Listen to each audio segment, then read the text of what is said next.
सुन भाई, ट्रेडिंग एक मशीन नहीं है जिसमें बटन दबाया और पैसा बाहर निकल आया। ट्रेडिंग एक जंग है, और ये जंग चार्ट्स से नहीं, दुनिया से नहीं, बल्कि अपने दिमाग से लड़ी जाती है। तू चाहे कितना भी अच्छा एनालिसिस कर ले, चाहे सबसे सटीक इंडिकेटर पकड़ ले, चाहे पूरे मार्केट का नक्शा खींच ले, अगर तेरे दिमाग ने हार मान ली तो तेरी ट्रेडिंग वही खत्म हो जाती है। ट्रेडिंग में सबसे बड़ा दुश्मन मार्केट नहीं है, सबसे बड़ा दुश्मन है तेरे अंदर बैठा वो डर, वो लालच और वो अधीरता। डर कहता है ये मत कर, पैसा चला जाएगा। लालच कहता है अरे थोड़ा और रुक और कमा, और अधीरता कहती है इतना इंतजार किस लिए, जल्दी कर। अब सोच, तीनों एक साथ तेरे दिमाग को खींच रहे हैं और तू बीच में फंसा हुआ है। मार्केट इधर उधर हिल रहा है और तू इमोशन में आकर डिसीजन ले रहा है। यहीं पर ज्यादातर लोग हार जाते हैं, क्योंकि उन्हें लगता है कि ट्रेडिंग बस टेक्निकल्स है, बस पैटर्न देखना है। लेकिन असल खेल तो है अपने दिमाग पर काबू पाने का। मैं तुझे एक कहानी सुनाता हूं। दिल्ली का एक लड़का था, आदित्य। शुरुआत में बड़ा जोश था, उसके अंदर चार्ट्स देखता, यूट्यूब से सीखा, थोड़ा पैसा डाला और सोचा अब तो करोड़पति बनना है। पहली ही ट्रेड में प्रॉफिट हुआ, वो भी अच्छा वाला। बस उसके अंदर वो मीठा जहर घुस गया, ओवर कॉन्फिडेंस। दूसरे दिन उसने सोचा आज तो डबल मार दूंगा। एंट्री ली बिना सोचे, बिना रिस्क देखे, बिना स्टॉप लॉस लगाए। मार्केट ने जरा सा उल्टा मूव लिया और उसका अकाउंट आधा उड़ गया। दिल टूट गया, लेकिन उसने खुद से कहा अरे यार कल रिकवर कर लूंगा। ये सोच सबसे खतरनाक होती है, रिकवरी ट्रेड्स, क्योंकि वहां तू ट्रेडिंग नहीं कर रहा होता, वहां तू अपने अहंकार को बचा रहा होता है। और मार्केट में अहंकार रखने वाले को मार्केट ऐसा गिराता है कि वो खुद को पहचान नहीं पाता। आदित्य भी यही कर रहा था, हर दिन वही गलती, हर दिन वही नुकसान। आखिर में एक दिन उसने पूरा अकाउंट जीरो कर दिया। बैठा सोच रहा था मैंने कहां गलती की। गलती सिर्फ एक थी, उसने अपने दिमाग को ट्रेन नहीं किया था। देख भाई, ट्रेडिंग में पैसा कमाना मुश्किल नहीं है, मुश्किल यह है कि तू उस पैसे को रख पाए, और पैसा वही रख पाता है जो अपने दिमाग पर काबू रख पाता है। मार्केट का हर टिक, हर कैंडल तेरे अंदर की किसी न किसी इमोशन को छेड़ेगा, कभी लालच, कभी डर, कभी एक्साइटमेंट। लेकिन जीत उसी की होती है जो ठंडे दिमाग से डिसीजन लेता है। अब तू सोच रहा होगा ठंडा दिमाग कैसे रखें। इसके लिए सबसे पहले तुझे अपने दिमाग के पैटर्न को समझना पड़ेगा। तुझे देखना पड़ेगा कि जब मार्केट तेरे खिलाफ जाता है तू क्या सोचता है, जब मार्केट तेरे फेवर में जाता है तू क्या महसूस करता है। तुझे यह पहचानना पड़ेगा कि तेरे अंदर का लालच किस समय जागता है और तेरे अंदर का डर कब आवाज देता है। मैं तुझे एक सिंपल सा एक्सरसाइज बताता हूं। हर ट्रेड के बाद 5 मिनट बैठ और लिख कि उस ट्रेड में तेरा मूड क्या था। क्या तू गुस्से में था, क्या तू खुश था, क्या तू डर रहा था, या बस जल्दी पैसा कमाने की जल्दी थी। शुरुआत में तुझे ये बोरिंग लगेगा, लेकिन यहीं से तेरी ट्रेडिंग की असली ताकत शुरू होती है। मार्केट में 2 तरह के लोग होते हैं, एक वो जो मार्केट को कंट्रोल करना चाहते हैं, दूसरे वो जो खुद को कंट्रोल करना सीख लेते हैं। पहले वाले हमेशा हारते हैं, दूसरे वाले हमेशा जीतते हैं। अब आदित्य की कहानी यहीं से पलटने वाली थी। उसने एक दिन तय कर लिया मैं मार्केट को नहीं, खुद को हराऊंगा। उसने अपने ट्रेड छोटे रखने शुरू किए, रिस्क फिक्स कर दिया, चाहे मार्केट कितना भी लुभा ले। स्टॉप लॉस लगाया और खुद से वादा किया ये कभी नहीं हटेगा। शुरुआत में मुश्किल हुई, क्योंकि हर बार जब मार्केट उसके खिलाफ जाता अंदर से आवाज आती थोड़ा और रुक, शायद पलट जाए। लेकिन उसने ठान लिया था चाहे कुछ भी हो, रूल्स तोड़ने नहीं। धीरे धीरे उसका दिमाग ट्रेन होने लगा। वो हर ट्रेड के बाद अपने इमोशन लिखता और देखता कि उसकी गलतियां कहां हो रही हैं। एक एक करके उसने अपने डर और लालच को कमजोर करना शुरू कर दिया। भाई, यही है ट्रेडिंग का असली खेल।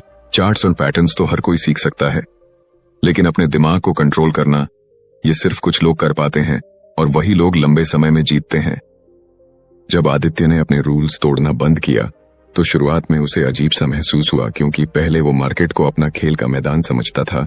जहां दिल किया वहीं एंट्री, जहां मन किया वहीं एग्जिट। अब सब कंट्रोल में था, risk fix, stop loss fix और हर दिन का लिमिट भी फिक्स। लेकिन भाई, असली मुश्किल यही थी, क्योंकि जब तू अपने इमोशन को मारता है तो तेरे अंदर का पुराना आदत वाला शैतान बार बार तुझे उकसाता है। कभी कहेगा अरे एक बार रिस्क बढ़ा ले, क्या फर्क पड़ेगा। कभी कहेगा स्टॉप लॉस हटा दे, मार्केट पलट जाएगा। और अगर तू एक बार भी मान गया तो फिर से वहीं लौट आएगा जहां से निकला था। आदित्य ने इस शैतान को हराने के लिए एक नया तरीका अपनाया।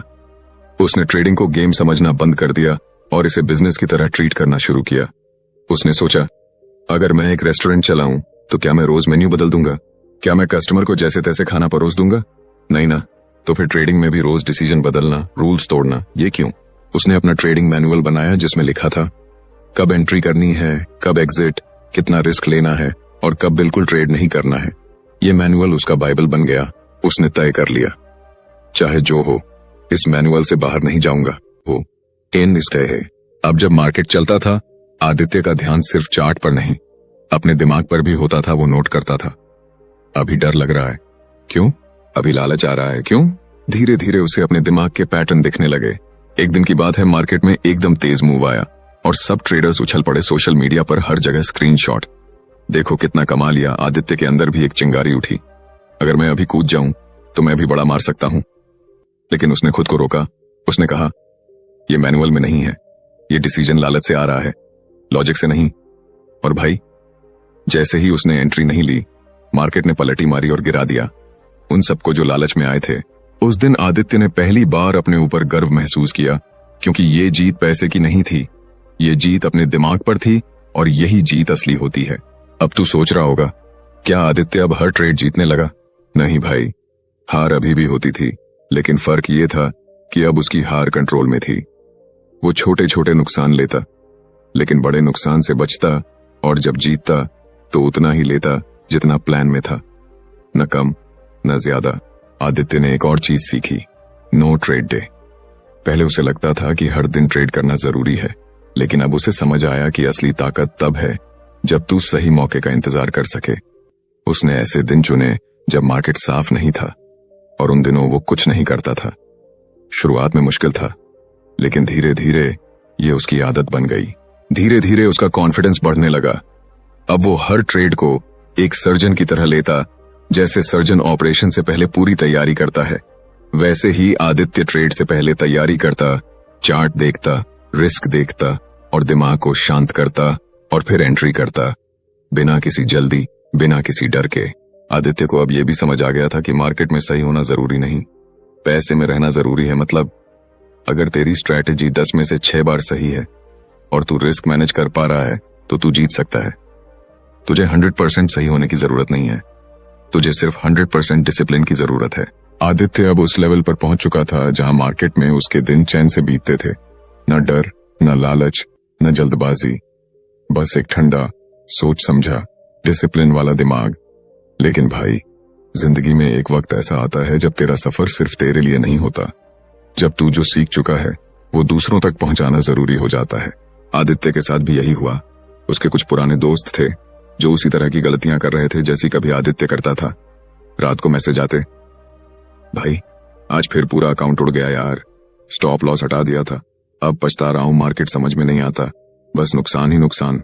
आदित्य उन्हें देखता और खुद को याद करता, वो दर्द, वो गुस्सा, वो बेचैनी, सब वही था। उसने सोचा, अगर मैं इनको नहीं समझाऊंगा तो ये भी वही चक्कर काटेंगे जो मैंने काटे।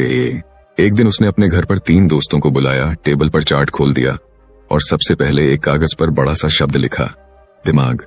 उसने कहा, मार्केट का खेल चार्ट पर नहीं, यहां चलता है। दोस्त हंस पड़े, अरे भाई, हम तो पैटर्न सीखने आए थे, तू दिमाग का लेक्चर दे रहा है। आदित्य ने मुस्कुराते हुए कहा, ठीक है, मैं तुझे एक खेल दिखाता हूं। उसने स्क्रीन पर एक चार्ट दिखाया जिसमें मार्केट ऊपर जा रहा था।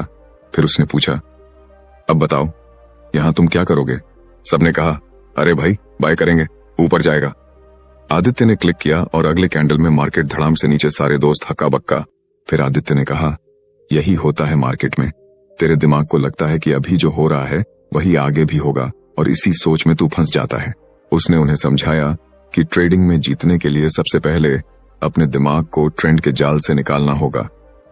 तुझे हर मूव को शांत दिमाग से देखना है, न कि हर मूव को पकड़ने की कोशिश करनी है। धीरे धीरे उसने अपने दोस्तों को वही नोटबुक वाली आदत सिखाई जो उसने खुद अपनाई थी। हर ट्रेड के बाद अपने इमोशन लिखो, अपने डिसीजन लिखो।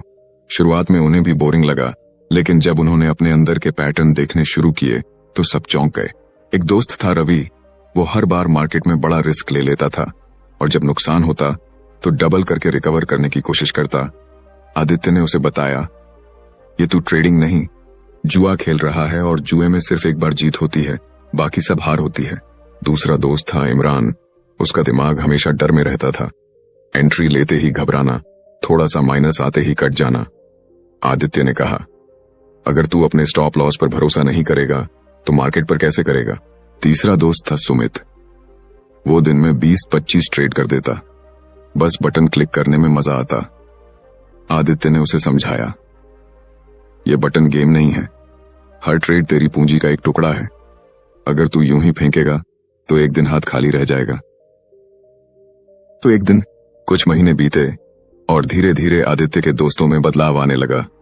रवि ने अपने रिस्क फिक्स कर दिए, इमरान ने अपने डर को कंट्रोल करना सीख लिया, सुमित ने ओवर ट्रेडिंग छोड़ दी और सही मौके का इंतजार करने लगा। अब आदित्य को महसूस हुआ कि ट्रेडिंग साइकोलॉजी सिखाना सिर्फ पैसे का खेल नहीं, ये तो जिंदगी बदलने वाला काम है। क्योंकि जब तू अपने दिमाग को कंट्रोल करना सीखता है तो सिर्फ ट्रेडिंग नहीं, तेरी पूरी लाइफ बदल जाती है। कि कहें तेरी पूरी लाइफ। उसने अपने नोट्स, अपने रूल्स और अपनी जर्नलिंग मेथड को एक डॉक्यूमेंट में लिखना शुरू किया और नाम रखा, दिमाग का डिसिप्लिन। उसने ये सिर्फ दोस्तों को नहीं, सोशल मीडिया पर भी डालना शुरू किया। लोग पढ़ते, कमेंट करते, भाई ये तो आंखें खोल देने वाली चीज है। कुछ लोग उसे मजाक समझते, लेकिन जो लोग सच में बदलना चाहते थे उनके लिए ये सोना था। आदित्य अब सिर्फ एक ट्रेडर नहीं था, वो एक मेंटर बन रहा था। और सबसे बड़ी बात, वो खुद भी हर दिन सीख रहा था। क्योंकि जब तू किसी को सिखाता है तो तुझे खुद भी अपने रूल्स बार बार याद आते हैं। आदित्य की जिंदगी अब काफी बदल चुकी थी। वो हर दिन डिसिप्लिन के साथ ट्रेड करता, अपने दोस्तों को सिखाता और धीरे धीरे सोशल मीडिया पर भी नाम कमा रहा था। लोग उसे मेंटल मास्टर कहने लगे थे। लेकिन भाई, जिंदगी का एक रूल है, जब तू खुद को अजेय समझने लगे तो दुनिया तुझे एक ऐसा झटका देती है जो तेरा असली चेहरा दिखा दे। वो दिन फरवरी का था। मार्केट में हलचल थी, न्यूज में बड़ी डील का ऐलान और सोशल मीडिया पर हर जगह सिर्फ एक ही चर्चा, ये स्टॉक रॉकेट बन जाएगा। चार्ट भी बुलिश था, वॉल्यूम भी जबरदस्त और हर जगह बस यही आवाज, मौका है, छोड़ना मत। आदित्य ने अपना मैनुअल खोला, लेकिन उसमें यह सेटअप पूरी तरह फिट नहीं बैठ रहा था। उसका दिमाग कह रहा था, छोड़ दे, ये लालच है। लेकिन उसके अंदर का पुराना ट्रेडर फुसफुसा रहा था, इतना क्लियर मौका जिंदगी में बार बार नहीं आता। शाम को उसने खुद से वादा किया, कल मैं सिर्फ अपने रूल्स फॉलो करूंगा, चाहे कुछ भी हो। लेकिन अगली सुबह मार्केट खुला और स्टॉक सीधा गैप अप चार्ट देखकर दिल की धड़कन तेज। दोस्तों के मैसेज आने लगे, भाई देख, भागा जा रहा है। और तभी अंदर से एक आवाज आई, अगर आज नहीं लिया तो जिंदगी भर पछताएगा। आदित्य ने एक पल के लिए अपना मैनुअल भूलकर एंट्री मार दी। पहले 5 मिनट में ही प्रॉफिट दिखा और उसके चेहरे पर वही पुरानी मुस्कान आ गई, वो मुस्कान जो ओवर कॉन्फिडेंस से आती है। लेकिन भाई, मार्केट कभी किसी को फ्री में जीत नहीं देता। कुछ ही देर में न्यूज उलट गई, वॉल्यूम गिरने लगे और स्टॉक ने तेजी से गोता लगाया। आदित्य ने सोचा, थोड़ा और रुकता हूं, पलट जाएगा। ये सोच वही थी जिसने सालों पहले उसका अकाउंट जीरो कर दिया था। स्टॉप लॉस हाँ लगाया तो था, लेकिन इस बार उसने खुद ही हटा दिया। मार्केट और गिरा और देखते ही देखते उसका उस दिन का पूरा प्रॉफिट, फिर कैपिटल का एक बड़ा हिस्सा उड़ गया। ट्रेड बंद करके वो कुर्सी पर बैठ गया, स्क्रीन ब्लैक की और सिर पकड़ लिया। मैं फिर से वही गलती कर बैठा। ये शब्द उसके दिमाग में गूंज रहे थे, सालों की मेहनत, डिसिप्लिन और कंट्रोल, सब एक पल में हिल गया था। उस रात वो सो नहीं पाया। उसने अपने जर्नल में लिखा, आज मैंने साबित कर दिया कि मैं भी इंसान हूं, मेरी साइकोलॉजी भी फेल हो सकती है। लेकिन फिर उसने अगली लाइन में लिखा, गलती होना बुरा नहीं, गलती से सीखना ना होना असली हार है। अगले दिन उसने खुद को एक नई चैलेंज दी, 30 दिन तक नो हाई इमोशन ट्रेडिंग। मतलब कोई भी ट्रेड जो डर, लालच या ईगो से आएगा वो छोड़ देगा, चाहे वो कितना भी अच्छा क्यों ना लगे। और भाई, ये 30 दिन उसके लिए किसी तपस्या से कम नहीं थे। 30 दिन उसके लिए पहले हफ्ते ही कई मौके आए जब मार्केट भागा और दोस्तों के अकाउंट में स्क्रीनशॉट भरे पड़े थे। आदित्य का मन हुआ कूद पड़े, लेकिन उसने खुद को रोका। हर बार उसने अपने जर्नल में लिखा, ये लालच है, लॉजिक नहीं। धीरे धीरे उसका दिमाग फिर से शांत होने लगा। उसे एहसास हुआ कि ट्रेडिंग साइकोलॉजी एक बार सीख लेने से खत्म नहीं होती, ये रोज की लड़ाई है। आज तू जीत गया, कल फिर तू हार सकता है और इसलिए रोज खुद को मजबूत करना पड़ता है। तीसरे हफ्ते में एक दिन मार्केट ने फिर से वही पैटर्न दिखाया, बड़ी न्यूज, तेज मूव, हर जगह शोर। लेकिन इस बार आदित्य ने सिर्फ चार्ट देखा, अपने मैनुअल से चेक किया और स्क्रीन बंद कर दी। उसने खुद से कहा, अगर ये मौका मेरे प्लान में नहीं है तो ये मेरा मौका नहीं है। उस रात वो मुस्कुराते हुए सोया, क्योंकि ये जीत पैसे की नहीं थी, ये जीत उसके दिमाग की थी। और भाई, ट्रेडिंग में यही सबसे बड़ी जीत होती है। मार्च का महीना था और मार्केट में हालात तूफानी थे।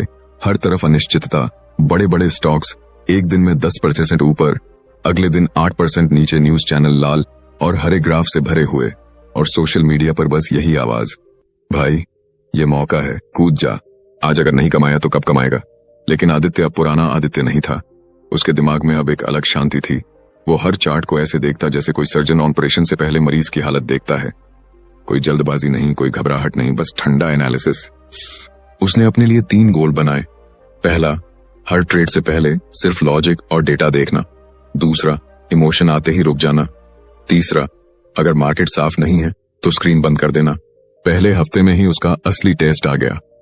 एक स्टॉक जो कई महीनों से उसकी वॉच लिस्ट में था, अचानक ब्रेकआउट लेता है। चार्ट क्लीन, वॉल्यूम स्ट्रांग और न्यूज भी पॉजिटिव। पुराना आदित्य शायद बिना सोचे कूद जाता, लेकिन अब उसने सिर्फ इतना किया, उसने अपने मैनुअल में चेक किया, रिस्क कैलकुलेट किया और सिर्फ उतनी ही क्वांटिटी ली जितनी उसके प्लान में फिट थी। कोई ओवरसाइज पोजीशन नहीं, कोई जल्दी अमीर वाला लालच नहीं। और भाई, नतीजा कमाल का रहा। ट्रेड प्रॉफिट में गया, लेकिन उसने पहले से तय टारगेट पर ही बुक कर लिया। बाजार आगे बढ़ा, लेकिन उसने खुद को रोका।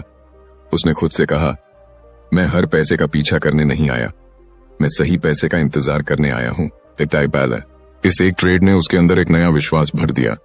उसे एहसास हुआ कि ट्रेडिंग में सबसे बड़ी ताकत मार्केट को जीतना नहीं, खुद को जीतना है, और ये ताकत रोज के छोटे छोटे डिसिप्लिन से बनती है। अब आदित्य ने अपनी स्ट्रैटेजी को और पक्का करने के लिए एक और कदम उठाया। उसने मार्केट चेकलिस्ट बनाई, एक लिस्ट जिसमें 10 पॉइंट थे। अगर कोई भी ट्रेड इन 10 में से 8 पॉइंट पूरे नहीं करता तो वो ट्रेड नहीं लेगा, चाहे दुनिया उसे कितना भी अच्छा कहे। इस चेकलिस्ट में सबसे ऊपर लिखा था, क्या ये ट्रेड मेरे प्लान का हिस्सा है या मेरे इमोशन का। और भाई, ये सवाल इतना ताकतवर था कि कई बार उसे बेवजह के ट्रेड से बचा लेता। कुछ हफ्तों में ही उसका रिजल्ट साफ दिखने लगा। पहले जहां महीने में 20-25 ट्रेड होते थे, अब सिर्फ 8-10 होते थे, लेकिन हर ट्रेड प्लान के साथ होता और जीत का प्रतिशत बढ़ता गया। एक दिन शाम को उसके दोस्त रवि ने पूछा, भाई तू अब मार्केट में इतना शांत कैसे रहता है? पहले तो तू भी हमारे जैसा ही था। आदित्य ने हंसते हुए कहा, क्योंकि अब मैं मार्केट को अपना बॉस मान चुका हूं और मैंने तय किया है कि मैं उसके साथ लड़ाई नहीं, दोस्ती करूंगा। उसने समझाया कि मार्केट में जीतने का मतलब 100% सही होना नहीं है, जीतने का मतलब है 100% सही डिसिप्लिन रखना। मार्केट कभी भी तेरे हिसाब से नहीं चलेगा, लेकिन तेरे डिसीजन तेरे कंट्रोल में हैं। धीरे धीरे आदित्य का नाम एक ऐसे ट्रेडर के रूप में फैलने लगा जो तूफान में भी खड़ा रह सकता है। उसके सोशल मीडिया पोस्ट अब सिर्फ दोस्तों तक नहीं, अनजान लोग भी पढ़ने लगे। लोग कहते, भाई तेरे लिखे से मुझे ट्रेडिंग में शांति मिली, तेरी बात सुनकर मैं ओवर ट्रेडिंग छोड़ पाया। ये सुनकर आदित्य को महसूस हुआ कि उसकी कहानी अब सिर्फ ट्रेडिंग की नहीं रही, ये कहानी अब सेल्फ कंट्रोल, पेशेंस और खुद को जीतने की कहानी बन चुकी थी। साल गुजरते गए और आदित्य का नाम अब सिर्फ एक शहर में नहीं, पूरे ट्रेडिंग कम्युनिटी में गूंजने लगा। लोग उसे साइकोलॉजी का डॉक्टर कहने लगे थे। वो जहां भी जाता, लोग उससे सिर्फ एक सवाल पूछते, भाई मार्केट में कैसे जीतें? और हर बार उसका जवाब वही होता, मार्केट को हराने की कोशिश मत करो, अपने आप को जीत लो। लेकिन भाई, जिंदगी में हर सफर का एक आखिरी इम्तिहान होता है, और ये इम्तिहान ऐसा होता है जो तुझसे सिर्फ स्किल नहीं, तेरे पूरे कैरेक्टर का टेस्ट लेता है। एक दिन की बात है, मार्केट में अचानक एक बड़ा क्रैश आ गया। बड़े बड़े फंड हिल गए, पुराने ट्रेडर्स भी डर गए। चार्ट पर सिर्फ लाल रंग, न्यूज में सिर्फ डर और सोशल मीडिया पर हाहाकार। आदित्य ने स्क्रीन ऑन की, देखा कि उसके कुछ पोजीशन माइनस में जा रही हैं। पुराना आदित्य शायद घबरा जाता, लेकिन अब उसके चेहरे पर अजीब सी शांति थी। उसने एक एक करके सभी पोजीशन देखी और जहां जरूरी था वहीं लॉस बुक किया। कोई हड़बड़ी नहीं, कोई पैनिक नहीं, बस प्लान के हिसाब से एक्शंस। उसके कुछ दोस्तों ने पूछा, भाई तू इतना शांत कैसे है, तेरा भी तो नुकसान हुआ है। आदित्य ने हल्की मुस्कान दी और कहा, क्योंकि मैं ये मान चुका हूं कि नुकसान ट्रेडिंग का किराया है, और अगर घर चाहिए तो किराया देना ही पड़ेगा। उसने उस दिन न सिर्फ अपना अकाउंट बचाया बल्कि कुछ बेहतरीन मौके भी पकड़े जहां लोग डर से भाग रहे थे। वहां उसने डिसिप्लिन से एंट्री ली और भाई कुछ हफ्तों बाद वही ट्रेड उसके करियर के सबसे बड़े प्रॉफिट में बदल गए। लेकिन आदित्य की सबसे बड़ी जीत पैसे में नहीं थी। सबसे बड़ी जीत ये थी कि उसने मार्केट के सबसे बड़े तूफान में भी अपने दिमाग का कंट्रोल नहीं खोया। उसने साबित कर दिया कि असली लीजेंड वही है जो हर हाल में अपने प्लान के साथ खड़ा रहे। उस दिन के बाद आदित्य ने फैसला किया कि वो अपने पूरे सफर को एक किताब में लिखेगा। किताब का नाम रखा दिमाग का खेल, द साइकोलॉजी ऑफ ट्रेडिंग। उसमें उसने अपने सारे रूल्स, सारी गलतियां और सबसे जरूरी अपने दिमाग को कंट्रोल करने के तरीके लिखे। इसे किताब रिलीज हुई और कुछ ही महीनों में ट्रेडिंग वर्ल्ड में तहलका मच गया। लोग कहते ये सिर्फ ट्रेडिंग की किताब नहीं, ये तो जिंदगी की किताब है, क्योंकि उसमें लिखा हर सबक मार्केट के साथ साथ लाइफ पर भी लागू होता था। आदित्य अब सिर्फ एक सफल ट्रेडर नहीं था, वो एक आइकन था, एक मेंटर था और सबसे बढ़कर एक इंसान था जिसने खुद को जीत लिया था। उसकी आखिरी लाइन आज भी लोग कोट करते हैं, मार्केट में जीतने के लिए तुम्हें चार्ट की भाषा सीखनी होगी, लेकिन जिंदगी में जीतने के लिए तुम्हें अपने दिमाग की भाषा सीखनी होगी। और भाई यही है ट्रेडिंग साइकोलॉजी का असली राज, बाकी सब बस शोर है।